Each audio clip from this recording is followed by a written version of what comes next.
साथियों नमस्कार, स्वागत है आप सभी का एक बार फिर से आपके अपने YouTube चैनल गौरव कुमार टोंडक में। भाइयों सुबह सुबह का टाइम है और 8:30 बज रहे इस टाइम।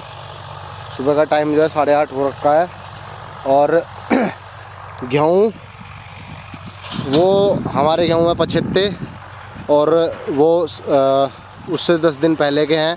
उन गेहूँ में आज पानी चला रखा और हमने अपने खेत की जुताई कर दी थी, पत्ती वत्ती काट के बराबर कर दिए थे सब। और हमारे बराबर में ये खेत है, ये हमसे बहुत पहले खेत लगा हुआ है, लेकिन क्या है गाय बिचार बछड़ों ने सारा ये खा दिया। पूरा खेत जो है ये बहुत नुकसान इस खेत में है। और भाइयों ये जो बराबर में खेत है ये भी हमारा ही अपना ही खेत है, हमारे परिवार का है। हमारे भैया हैं चरण भाई, ये उनका खेत है और ये उनके दो जो है बंगाली छोल रहे। और गन्ना जो है इस बार इनका भी हल्का ही है। और बराबर में जो है विनोद भाई ट्रैक्टर से जुताई कर रहे और जुताई भी ट्रैक्टर जो है शेर ट्रैक्टर स्वराज 855। और इसमें जो है गेहूँ नहीं बोए हैं, ये खेत जो है गन्ने के लिए तैयार करा जा रहा। इस खेत की जुताई वगैरह करके इसमें खाद वगैरह डाल देंगे। तो मुद्दे का खेत है, उस मुद्दे के खेत की इन्होंने जुताई करी और ट्रैक्टर कितना गजब फर्स्ट क्लास काम कर रहा आप ये देख लो रोटावेटर से। और खेत बिल्कुल गिल्ला है, बिल्कुल गिल्ला खेत है, खेत बिल्कुल गिल्ला है। अभी नमी है खेत में क्योंकि पानी देके छोल लगाई थी, लेकिन बरसात का मौसम है, मतलब बारिश जैसा मौसम हो रहा है कि बारिश होगी। इसलिए अपने खेत की जो है सोचा कि जल्दी से भा जोत के तैयार कर दें, मतलब आगे के लिए कि इसमें फिर टीलर और चिजलर वगैरह जो भी प्रक्रिया होनी है, जो भी काम होने हैं वो सारे काम हो जाएंगे। तो खेत की जुताई ज़रूरी है इन दिनों में, अगर अगली फसल के लिए अपना हमें भान तैयार करना है तो जितनी जल्दी हो सके हमारे खेत अगर जुत जाए तो बढ़िया है, क्योंकि उन्हें समय मिलेगा, धूप लगेगी और खुले वो जितने टाइम तक रहेंगे उतना हमारे जो अगली फसल है उसके लिए बढ़िया रहेगा। जो भी हम इसमें लगाएंगे, गन्ना लगाओ या कुछ भी करो, फिलहाल तो गन्ने के लिए तैयार होंगे सारे के सारे खेत जो है। और कहने का मतलब ये है कि अपना काम समय से लेकर चले तो ही ठीक रहेगा, अच्छा भी रहता है।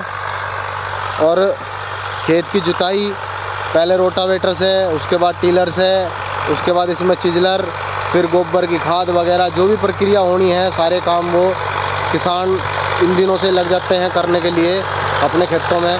अभी मैं आपको एक खेत और दिखाऊंगा, वो भाई तो उसमें जो है लेजर लेवलर वगैरह लगवा के सब फर्स्ट क्लास करके तैयार करवा रहे हैं बिल्कुल। और अभी ये खेत गिल्ला है, इस खेत में भी ये सारी प्रक्रिया होगी, सारे काम होंगे। आप ये देखिए ट्रैक्टर जो है रोटावेटर, ये सोनालिका कंपनी का रोटावेटर है और 2010 मॉडल ट्रैक्टर है, 2010 ही मॉडल ये रोटावेटर है। और तीसरे गियर में ट्रैक्टर चल रहा और ट्रैक्टर की स्पीड जो है माशाल्लाह हो रही इस टाइम, बहुत ही स्पीड से। इन्होंने 2 बार जुताई तो इसकी कर दी, तीसरी बार इसकी जुताई कर रहे हैं अब जा। तो तीसरी बार की जुताई इन्होंने तीसरी बार में कर दी। हालांकि जुताई तो 2 बार बहुत थी, लेकिन फिर भी जो है ये भाई जो कि चलो भाई तीसरी बार भी जोत दे, मिट्टी और थोड़ी सी बारीक हो जाएगी क्योंकि खेत गिल्ला है। भान जो है बढ़िया नहीं बन पाया, मोटा हो गया। अब मैंने इन्हें कहा था कि इसमें पत्ती जोतो, लेकिन ये बोल रहे भाई पत्ती जोतने का टाइम नहीं है, मैं तो फिलहाल इसमें पत्ती जलाऊंगा। तो इन्होंने तो इस खेत में खैर पत्ती जला दी थी, लेकिन ये जो अगले वाला खेत है इसमें कह रहे हैं कि ये मैं जो है पत्ती को जोतूँगा।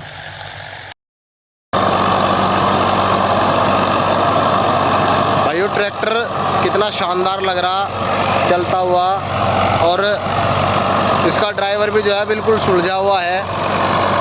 बहुत किराया ट्रैक्टर करता है, हमारे गांव में जो है ट्रैक्टर बहुत चलता है और दिन रात ट्रैक्टर चलता है, रोटावेटर पे भी, टीलर पे भी, रेजर पे भी, और मशीन भी लान काटने की जो होती है।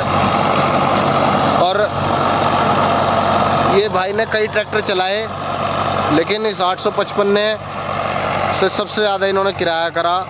इन्होंने एस्कॉर्ट भी चलाया, एस्कॉर्ट वो था इनके पास, कत्था बोलते थे उसको, कत्था ऊसर्स। फिर उसके बाद इन्होंने जो है एस्कॉर्ट 35 जो सादे आए वो चलाया। उसके बाद इन्होंने सोनालिका चलाया, सोनालिका के बाद ये स्वराज लेके आए और बस 2010 में इसको लेकर आए और तब से जो है फर्स्ट क्लास ही ट्रैक्टर चल रहा। और ये बोलता है कि बस अब आखिरी है, इसके बाद ना तो कोई ट्रैक्टर लेना, ना कोई खेत की जुताई करनी है, ना कुछ है। 2-4 साल करूँगा, फिर आराम से चैन की नींद आराम।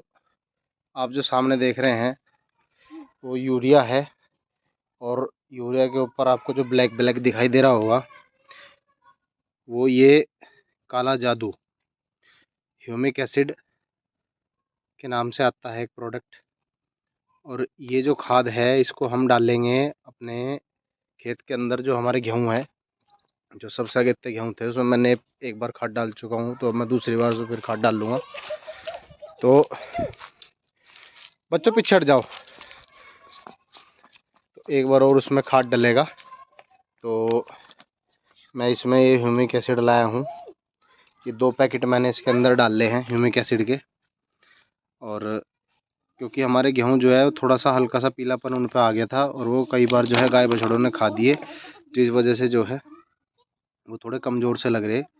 और ये कोई प्रोडक्ट वैसा नहीं है कि जो ज़मीन को या हमें कोई नुकसान दे। ये ऑर्गेनिक चीज़ है, प्योर ऑर्गेनिक मटेरियल है ह्यूमिक एसिड। तो और ये 1 बैग यूरिया का है। तो ये चीज़ मिला के अपने खेत के अंदर मैं डाल लूँगा। अभी चलूँगा, आपको दिखाऊँगा। भाइयों, खेत के अंदर कुछ ना कुछ डालना ज़रूरी है, नहीं डालेंगे तो हमारी फसल कमज़ोर रह जाएगी। और हम अमूमन खाद एक ही बार लगाते हैं गेहूँ के अंदर, लेकिन 2 बार लगाने का कारण यही है कि वो गाय बछड़ों बिजार ने सब पूरे खा दिए। एक बार वो खा दिए, क्या 2 बार खा दिए थे, और जगह जगह से तो 3 बार भी कर दिए काम को। तो उस वजह से जो है लगाना पड़ रहा, नहीं तो कोई ज़रूरत नहीं थी। तो अब चलते हैं खेत पे, आपको दिखाऊंगा कि किस तरह से हम इसको डालते हैं। भाइयों, ये पैकेट जो है लगभग कितने का आया था, 600 रुपये का पैकेट है ये एक। तो ये 2 पैकेट मैंने इस गेहूँ के अंदर मैंने डाल ले, और 1 बैग यूरिया। ये भी खर्ची है जो बढ़ा, पर ज़रूरी है, क्या करें, मजबूरी है। नहीं करेंगे तो गेहूँ नहीं होने के, और खाने की चीज़ तो गेहूँ ही है, वो भी नहीं होंगे तो फिर बेकार है खेती करना। तो चलो आपको दिखाएंगे कैसे खाद डालते हैं और कैसे गेहूँ हो रहे हैं हमारे। साथ ही ये हमारे गेहूँ हैं, हमारे क्या आप ही के हैं, और हालत देख लो इनकी कितनी बढ़िया हो रही। ये खाद ये सब जो है खा खा के, ये देख लो इसमें लेट पिटैया हो रहे सारे के सारे जो है ये।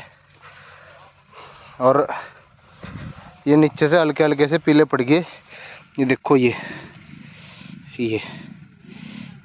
एक तरह का ये भी रोग है।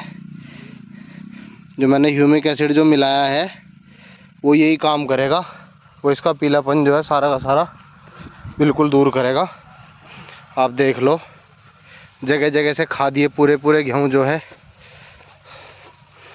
ये गेहूँ जो खाए इन्होंने जो है बिजारों ने, बछड़ों ने, गाय ने, ये इन्हीं की वजह से जो है सारे के सारे पीले पीले हो गए। अब इनमें खाद डल जाएगा तो ये ठीक हो जाएंगे। अभी देख लो पूरे यहाँ से तो पूरे खा दिए, देखो बिल्कुल ख़त्म कर दिए ये। तो ये नुकसान है, इस नुकसान की भरपाई कैसे होगी, बस खाद दवाई वगैरह डाल के होगी, और तो कुछ नहीं। ये देखो ज़रा, ऐसे पीला रतवा तो नहीं, पीला रतवा तो है नहीं, खैर बाकी तो गेहूँ वैसे तो ठीक है, कोई दिक्कत है नहीं। एक बार मैं फ़ोटो खींच लूँ, फ़ोटो खींच कर जो है दिखाऊंगा किसी को, वो बताएगा इसमें क्या कमी है। वैसे तो मुझे कोई कमी लग नहीं रही, मौसम का ही और कुछ नहीं है, जो भी है। तो अभी खाद डाल लूँगा, तो खाद डालने के बाद फिर इसमें पानी चल जाएगा 1-2 दिन में, और फिर उनके बाद जो इनकी हालत जो होगी आपको दिखाई जाएगी। तो अभी मैं खाद डाल लूँ पहले।